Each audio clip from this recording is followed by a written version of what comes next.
In WandaVision Episode 9, which is also the WandaVision season finale, the story finally reaches its conclusion following the shocking Episode 8.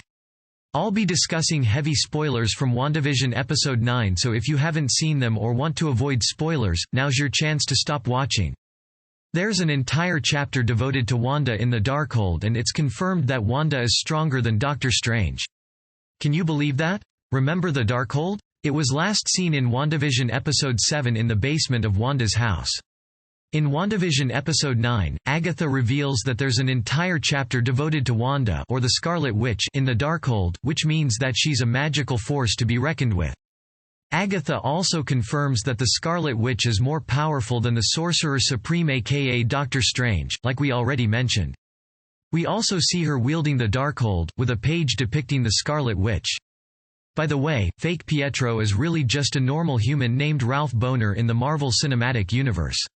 He apparently just happens to look like Fox's X-Men universe Quicksilver, a doppelganger of sorts. Wanda finally lets go of her hex hold on everyone in Westview, opening the borders.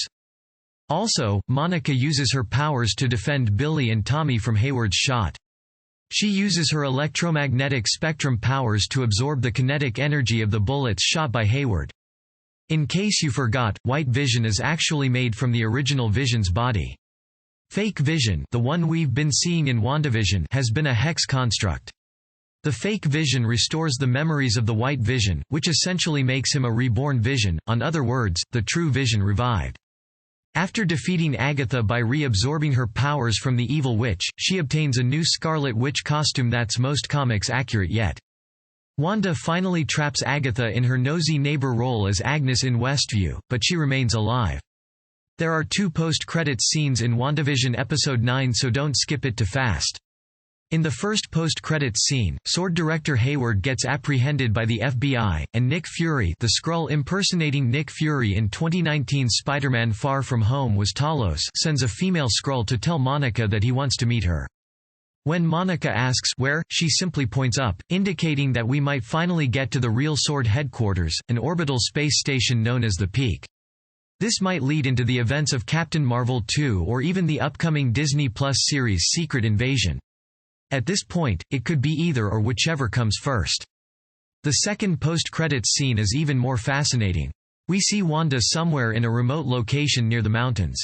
We see her sitting on a porch sipping a drink before we meet an astral projection of the real Wanda, the same ability that Doctor Strange can perform. Wanda is reading the Darkhold, and she then hears the sounds of her children screaming for her help. The last thing we see is Wanda's eyes and a flash of red, which might lead directly into the events of the upcoming Doctor Strange in the Multiverse of Madness. There you have it, folks. WandaVision is officially over, and we have 2 post-credits scenes that will likely lead into 2 different movies. The first, with the female Skrull and Monica, is probably for Captain Marvel 2, while the second, showing an increasingly more powerful or unstable Wanda learning magic from the Darkhold, is likely for Doctor Strange in the Multiverse of Madness. Both movies are slated to release in 2022, with Doctor Strange in the Multiverse of Madness in March 2022 and Captain Marvel 2 in November 2022. It seems unlikely for now that we'll see much of the effects of WandaVision in the upcoming Spider-Man No Way Home and the Eternals. Though who knows? In WandaVision Episode 9, which is also the WandaVision season finale, the story finally reaches its conclusion following the shocking Episode 8. I'll be discussing heavy spoilers from WandaVision Episode 9, so if you haven't seen them or want to avoid spoilers, now's your